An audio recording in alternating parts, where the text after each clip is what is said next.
Esfuerzos combinados. ¿Qué son los esfuerzos combinados? Bueno, los esfuerzos combinados son una interacción entre varios tipos de esfuerzos, como tenemos el esfuerzo axial, el esfuerzo de flexión, esfuerzo cortante por flexión y el esfuerzo cortante por torsión. Las características es que no están sometidos a un solo tipo de esfuerzo, es decir, se refiere a la interacción de varios esfuerzos de manera simultánea. Se analiza el cómo interactúan dichos esfuerzos para localizar el punto más crítico de la estructura. Por lo general, estos elementos son los de las máquinas. Bien, aquí tenemos un ejemplo de una estructura que tiene la interacción de varios tipos de esfuerzos. Metodología del análisis. Se elige un punto de la estructura para determinar los esfuerzos y las deformaciones unitarias. Para cada carga sobre la estructura se determinan las resultantes de los esfuerzos en la sección transversal que convenga el punto seleccionado. Se calculan los esfuerzos normal y cortante en el punto seleccionado debido a cada una de las resultantes en los esfuerzos. Bien, ahora tenemos el círculo de Moore para esfuerzo plano. El círculo de Moore es una representación gráfica de las ecuaciones de transformación para el esfuerzo plano. Esta representación gráfica es de gran utilidad porque permite visualizar las interacciones entre los esfuerzos normales y cortantes que actúan sobre varios planos inclinados en un punto de un cuerpo sometido a esfuerzos. Tiene como utilidad calcular los esfuerzos principales, los esfuerzos cortantes máximos y los esfuerzos en planos inclinados. También permite conocer los ángulos de orientación del elemento sometido al esfuerzo principal y del elemento sometido al esfuerzo cortante máximo. Bien, estas son algunas fórmulas de transformación de esfuerzo, donde tenemos a sigma y tau. Las ecuaciones del círculo Moore son las siguientes. Como se puede ver, aquí en esta parte tenemos lo que es sigma x sub 1 y tau sub x1 y1. Reordenando nos quedaría de la siguiente manera, como se alcanza a ver aquí. Bien, por la geometría analítica se puede reconocer que ambas son ecuaciones de un círculo en forma paramétrica. El ángulo 2θ es el parámetro de los esfuerzos sigma sub x1 y tau sub x1 y1, que son las coordenadas. Para suprimir el parámetro 2θ elevamos al cuadrado ambos lados de la ecuación y luego sumamos ambas, como se puede representar en esta siguiente ecuación. Recordando el teorema de Pitágoras se obtiene esta siguiente definición. Y de ahí podemos sacar sigma promedio, que es igual a sigma sub x más sigma sub y sobre 2. Sustituyendo las ecuaciones nos quedaría de la siguiente manera, que esta es la ecuación de un círculo en forma algebraica estándar. Las coordenadas son sub x1 y tau sub x1 y1. El radio r y en el centro del círculo tiene las coordenadas sigma sub x1 es igual a sigma sub promedio y tau sub x1 y1 igual a 0. Convenciones de los signos. Los esfuerzos normales positivos, que están en tensión, actúan hacia la derecha, mientras que los esfuerzos normales negativos, con presión, actúan hacia la izquierda. Los esfuerzos cortantes, que tienden a girar al elemento sometido a esfuerzos en sentido horario, se trazan hacia arriba en el eje de la tau. Los esfuerzos cortantes que tienden a girar al elemento sometido a esfuerzos en sentido antihorario se trazan hacia abajo. Bien, ahora el análisis de esfuerzo bajo cargas combinadas. El esfuerzo es una cantidad que se define y que es indispensable para formular y resolver los problemas de la mecánica de los cuerpos deformables. Los esfuerzos normales y cortantes en vigas, ejes o flechas y barras pueden derivarse a partir de las diversas fórmulas.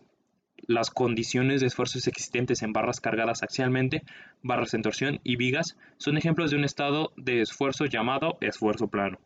En un esfuerzo plano, solo las caras X y Y del elemento están sometidos a esfuerzos, actúan paralelos a los ejes X y Y. Bien, aquí tenemos un claro ejemplo de los elementos en esfuerzo plano. Ahora se tiene que los miembros estructurales a menudo requieren soportar más de un tipo de carga. El análisis de un miembro sometido a tales cargas combinadas puede realizarse usualmente mediante la superposición de los esfuerzos debidos a cada una de las cargas que actúa separadamente. La suposición de los esfuerzos son funciones lineales de cargas y no hay efectos interactivos entre las diferentes cargas. El último requisito satisface usualmente si las deflexiones y rotaciones de la estructura son pequeñas. El análisis se inicia con la determinación y los esfuerzos debido a las fuerzas axiales, pares, fuerzas cortantes y momentos flexionantes. Luego, tales esfuerzos se combinan para obtener los esfuerzos resultantes, después de lo cual pueden analizarse los esfuerzos que actúan en direcciones inclinadas mediante las ecuaciones de transformación o el círculo de Moore. En particular, pueden calcularse los esfuerzos principales y los esfuerzos cortantes máximos. De esta manera puede analizarse cualquier número de localizaciones críticas en el elemento, ya sea confirmado que el diseño es adecuado o si los esfuerzos son muy grandes o muy pequeños, indicando que son necesarios algunos cambios en el diseño. Bien, ahora les dejo un video de ayuda para aclarar un poquito más las ideas que acabamos de analizar. Buenos días, en este nuevo video vamos a ver lo que es la transformación de esfuerzos.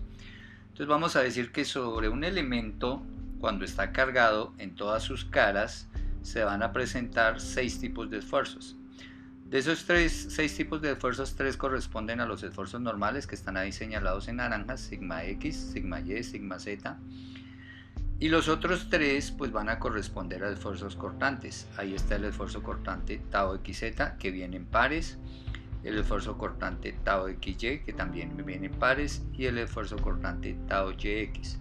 Esos se dan en cada una de las caras del elemento sometido a carga. Repito, la carga debe ser en todas sus caras. Estas 6 componentes del esfuerzo pues están calculadas respecto a un marco de referencia. Ahí está el marco. Sin embargo, si yo roto los ejes coordenados en nuevas direcciones, pues estos valores de esfuerzo van a cambiar y lo que voy a tener es un nuevo valor de esfuerzo para cada una de las caras. Sin embargo, el valor total sigue siendo el mismo, solo que las componentes van a cambiar. Bueno, entonces, ¿cómo es esto? Esto es similar a lo que sucede con los vectores. Si nosotros tenemos vectores, por ejemplo, en 2D, fijémonos en el vector rojo, es el vector fuerza. Ese vector en las 3 gráficas es el mismo. Sin embargo, en las 3 gráficas las componentes aparecen en azul. Esas componentes que aparecen en azul, fijémonos que todas tienen valor diferente. Entonces, igual pasa con la transformación de esfuerzos. Cuando yo roto mis ejes ordenados, los esfuerzos van a tener un valor diferente. Sin embargo, el resultante o el total va a continuar siendo el mismo, así como aquí en los vectores. Bueno, ¿por qué eso es tan importante para nosotros? Resulta que cuando nosotros cargamos un elemento, por ejemplo, si cogemos un material dúctil y lo sometemos a carga axial, o sea, lo sometemos ahí como está mostrado, a tensión, entonces la tensión produce esos esfuerzos que se ven ahí que se llaman esfuerzos normales. Y ahí van a ser los esfuerzos normales máximos y están ubicados en la dirección axial, en la dirección de las cargas. Sin embargo, al aplicar la carga hasta que la probeta falle, vemos que la falla se produce por los esfuerzos cortantes, que están a 45 grados de los máximos esfuerzos que fueron los esfuerzos normales. Similar ocurre aquí en los materiales frágiles. Anteriormente era un material dúctil, este es un material frágil. Entonces un material frágil sometido a compresión, por ejemplo ahí está la probeta, está sometida a compresión, esfuerzos normales, fuerza en las caras axiales. Ese esfuerzo que hace fallar la probeta no fue el esfuerzo de tensión o de compresión en este caso, sino fue el esfuerzo cortante el que me la hizo fallar. Un esfuerzo cortante que está a 45 grados. Entonces no me la hizo fallar el máximo esfuerzo, me la hizo fallar otro tipo de esfuerzo. En materiales dúctiles, pues los materiales dúctiles sencillamente se comprimen, así como vimos en el gráfico. Para materiales frágiles, por ejemplo un material frágil cuando es sometido a tensión, o sea se aplican fuerzas axiales, su sección transversal falla y ella sí falla debido a estos esfuerzos. Entonces aquí la hicieron fallar los esfuerzos normales. Para el caso de torsión pura, o sea cuando únicamente se aplica torsión sobre la probeta.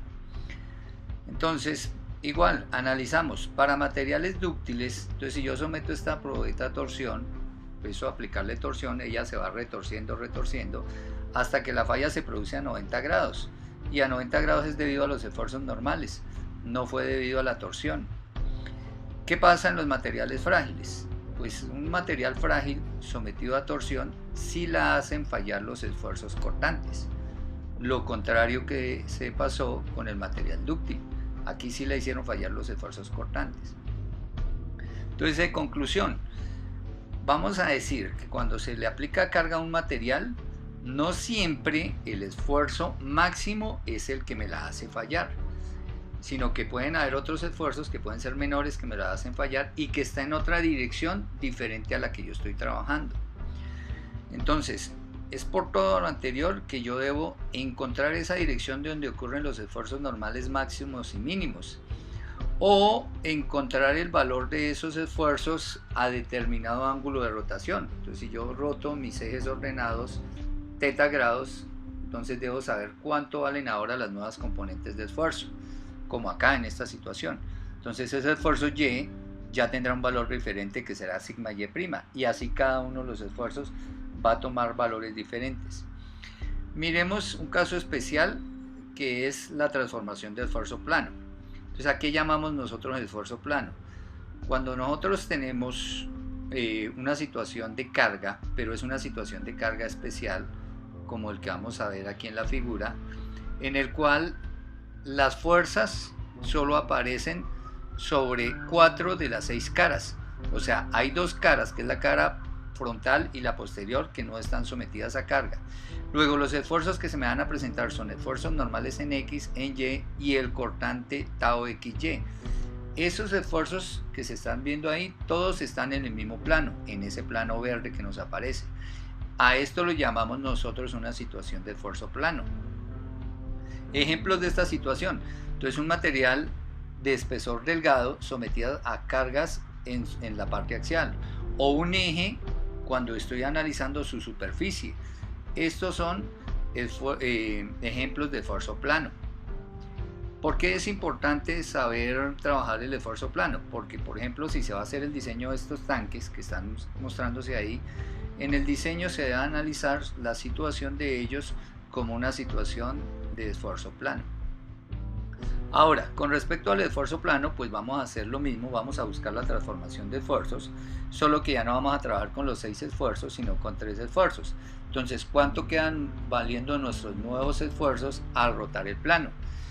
Estas ecuaciones que están acá y que las vamos a deducir más adelante en el siguiente video, me permite calcular cuánto fue el nuevo esfuerzo en X, cuánto vale el nuevo esfuerzo normal en Y, al rotar θ grados mi elemento de trabajo, o al rotar mis ejes ordenados θ grados, y lo mismo para el cortante. Puedo calcularlo a través de esta ecuación. Entonces, cada una de esas ecuaciones me permite hacer esos cálculos. Bueno, para finalizar, vamos a mirar unas ecuaciones que son las que me permiten encontrar los máximos esfuerzos normales, los máximos esfuerzos cortantes, pero además la dirección donde ocurren esos esfuerzos. Esto es importante a la hora del diseño. Entonces, por ejemplo, si yo quiero saber dónde están los máximos esfuerzos normales, pues los calculo con esta ecuación. Ahí está el esfuerzo máximo y mínimo, el esfuerzo normal máximo y mínimo se calcula bajo esa ecuación, y el lugar de donde ocurre, o sea, el ángulo, lo trabajo con esta ecuación. Obviamente de ahí despejo el ángulo de la ecuación de tangente 2θp, despejamos el ángulo. Ahora, si yo quiero encontrar el esfuerzo cortante máximo, porque como vimos es importante, porque hay elementos que me fallan por cortante, entonces voy a utilizar esta ecuación para encontrar el esfuerzo cortante máximo. Y para encontrar la dirección de donde ocurre, pues voy a despejar de acá el ángulo de esta ecuación, tangente 2θs, de ahí despejo el ángulo. Esto es fundamental, repito, a la hora de diseñar un elemento. Bueno, una manera con la que se hace comúnmente es a través del círculo de Moore. Aunque no es un proceso bastante largo, es más rápido con las ecuaciones, se obtienen los mismos resultados, pero es frecuentado, es muy trabajado. Círculo de Moore para deformaciones. El círculo de Moore es un método gráfico para determinar el estado tensional en los distintos puntos de un cuerpo, entre las tensiones que existen en un cuerpo sometido a un cierto estado de cargas y con unas ciertas restricciones. Importan en general las tensiones principales, que son las tensiones que existen sobre los ciertos planos del cuerpo, donde las tensiones de corte son nulas. Estas tensiones son de importancia para el estudio de la resistencia mecánica de una pieza. Bien, ¿qué se necesita para construir el círculo de Moore para deformaciones? Como primer punto tenemos un dibujo de un sistema de ejes coordenados con epsilon sub n como abscisa, positivo hacia la derecha, y epsilon sub xy como coordenada, positivo hacia abajo. Localice el centro C del círculo en un punto con coordenadas epsilon subpromedio y epsilon sub xy igual a 0. Ahí se puede sacar la siguiente fórmula de epsilon sub promedio. Tercer paso es localizar el punto A, que representa las condiciones de deformación sobre la cara x1 del elemento mostrado en la figura, marcando sus coordenadas epsilon sub n y epsilon sub x y epsilon xy. Sus coordenadas epsilon sub n es igual a epsilon sub x y epsilon sub xy. Note que el punto A corresponde a θ igual a 90 grados. Como cuarto paso tenemos localizar el punto B, que representa las condiciones de deformación sobre la cara del elemento que está mostrado en la figura, trazando sus coordenadas epsilon igual a epsilon sub y y menos epsilon sub xy, observando que el punto B sobre el círculo corresponde a θ igual a 90 grados. Quinto paso es dibujar una línea del punto A al punto B. Esta línea es un diámetro del círculo y pasa por el centro C. Los puntos A y B, que representan las deformaciones sobre los planos a 90 grados uno del otro, que están en extremos opuestos del diámetro y, por lo tanto, están a 180 grados uno sobre el otro. 6. Con el punto C como centro, traza el círculo de Moore por los puntos A y B. El círculo dibujado de esta manera tiene radio R, que se representa como la siguiente ecuación. 7. Cálculo de las deformaciones principales y ubicación en la figura, donde epsilon 1 y 2 es igual a epsilon promedio más menos el radio. 8. Cálculo del ángulo θ de la ecuación. Se tiene como que es 2θ igual a tangente de 2 epsilon sub xy sobre epsilon sub x menos epsilon sub y. Y como último paso tenemos el cálculo de la deformación cortante máxima, epsilon sub xy máximo y del ángulo beta, que se representa como epsilon xy máximo igual a r. Bien, como nota, tenemos que el círculo de Moore para deformaciones, algunos autores utilizan la deformación angular, tau xy sobre 2, en lugar de la deformación por cortante epsilon xy, que están relacionadas como epsilon xy máximo igual a tau xy sobre 2. Aquí les dejo un video de ayuda para que analicen un poquito más de información y quede un poquito más clara la idea. Hola, soy Marcelo Pardo. En este video te explicaré el concepto de transformación de esfuerzo y su relación con el círculo de Moore. Imagina un modelo de una estructura y sobre esta estructura hacemos un análisis de solicitaciones. Hecho esto, extraemos imaginariamente un elemento infinitesimal de la estructura y en base a las solicitaciones obtenemos sus esfuerzos. Aparecerán esfuerzos normales en la dirección horizontal que llamaremos sigma x. Por otro lado, existirán esfuerzos verticales normales que llamaremos sigma y. Finalmente, existirán esfuerzos tangenciales que llamaremos tau xy. Todos estos esfuerzos están mostrados en su dirección positiva.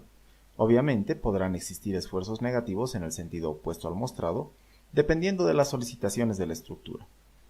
Todos estos esfuerzos están referenciados a un sistema x y. La cuestión surge al pretender rotar un ángulo alfa del sistema de coordenadas xy a un nuevo sistema de coordenadas que llamaremos x' y y'. Naturalmente los esfuerzos cambiarán de valor y los nombraremos con un apóstrofe prima. Serán los mismos esfuerzos que en el anterior caso, solamente rotados. Ahora bien, existirá un ángulo de rotación tal que llamaremos beta, que logrará que los esfuerzos de corte se anulen por completo, y los esfuerzos normales se harán máximos y mínimos. A propósitos prácticos, esto podría servir, por ejemplo, para saber en qué dirección se irá a fisurar ese sector de la estructura, y en qué dirección habrá que reforzarla más. Ok, ahora que ya conoces el concepto básico de transformación de esfuerzo, nos iremos directo a saber cómo podemos obtener las fórmulas de transformación de esfuerzo a partir del círculo del Moore. No es broma, del círculo de Moore. Necesitaremos un elemento con los esfuerzos de hace un momento. Ahora dibujaremos los ejes coordenados.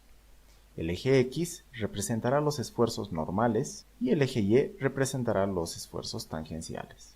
Ahora se dibujarán dos pares ordenados, el esfuerzo sigma X con el esfuerzo cortante tau xy y posteriormente el esfuerzo normal sigma Y con el negativo del cortante tau xy.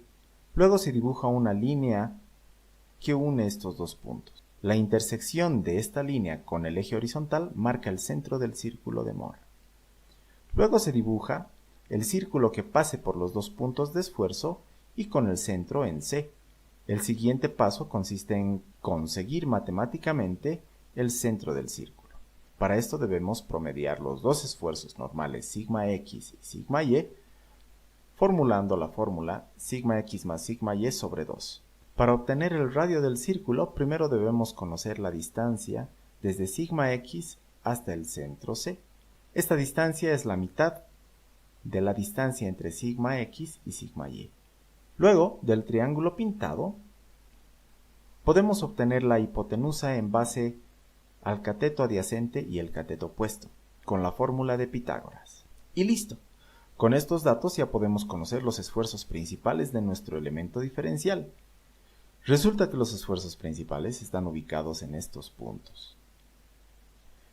Y matemáticamente pueden calcularse de la siguiente manera. El esfuerzo principal mayor se encuentra mediante la suma de la distancia del 0 al punto C, más el radio del círculo. Y el esfuerzo principal menor se encuentra mediante la resta de la distancia de 0 al punto C menos el radio. En fórmula se tiene para sigma 1 distancia de 0 al centro más el valor del radio. Y para sigma 2 distancia de 0 al centro menos el valor del radio.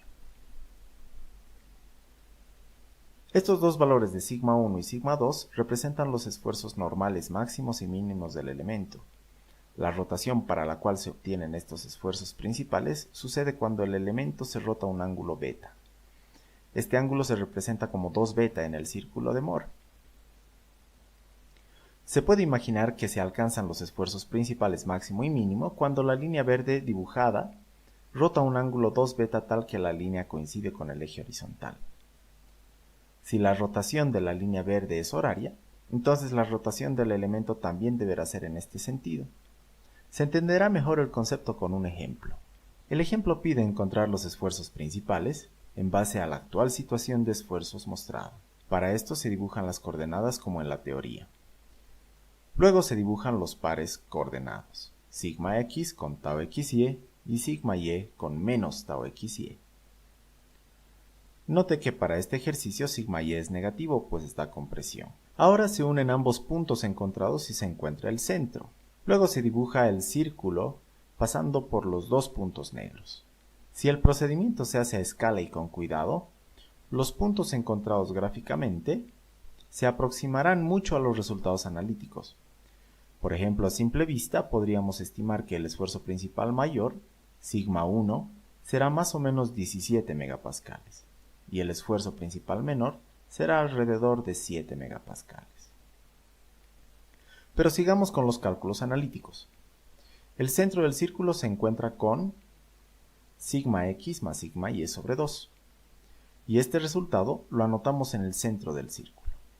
Por otro lado, el radio se calcula con la raíz del cuadrado de los catetos. Reemplazando los datos, se tiene la siguiente fórmula, que operando resulta 11.66. Lo escribimos en el círculo. Finalmente, calculamos el ángulo beta entre la línea verde y la horizontal. Para esto, tenemos las magnitudes de ambos catetos.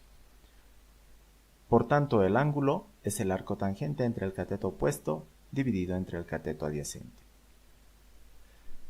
El resultado es de 30.9637 grados, que la línea verde deberá rotar en el sentido horario para lograr los esfuerzos principales. Entonces imagina que del círculo rotamos la línea verde 30.96 grados en el sentido horario. Notarás que la línea, una vez rotada, coincide con los esfuerzos principales, que numéricamente se obtienen sumando y restando al radio el centro del círculo. Calculando se obtienen esfuerzos principales de 11.66 y menos 6.66. ¿Recuerdas que el ángulo que rotamos era de 30.96 grados? Bien, en el elemento infinitesimal se deberá rotar la mitad de este ángulo para obtener los esfuerzos principales. Y hecho esto, el esfuerzo sigma x se convierte en sigma 1 y sigma y se convierte en sigma 2. Y como ves, los esfuerzos cortantes se anularon. Esta es la manera de utilizar el círculo de Moore para calcular esfuerzos rotados. Les dejo la bibliografía para que si tienen alguna duda puedan visitar cada uno de estos lugares y entiendan un poquito más la idea, pero espero que les haya quedado muy claro. Sería todo de mi parte, les agradezco todo.